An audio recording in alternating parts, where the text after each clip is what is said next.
The investigation into the Danziger Bridge shootings and what happened thereafter is taking on a whole new dimension. Federal investigators are now stepping up their efforts to find out what really happened in the chaotic days after Hurricane Katrina.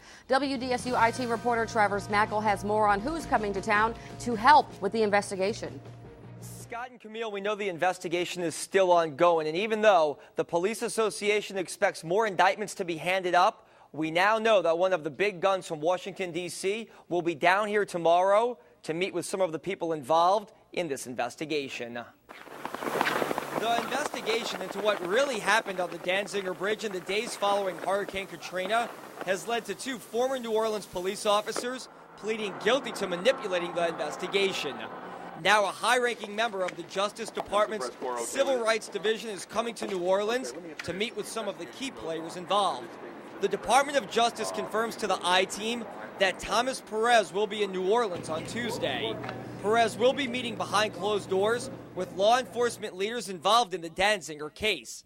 For the last 2 years, the entire federal probe into the Danziger shootings has been handled by the Department of Justice out of Washington, D.C.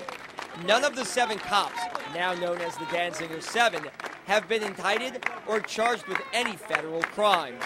But 2 investigators, Mike Lohman and Jeff Learman, pleaded guilty in recent weeks to covering up the shootings to make it seem like innocent civilians fired at cops first. Both admitted to making up witnesses, helping to plant a gun at the scene, and coaching other officers through false statements.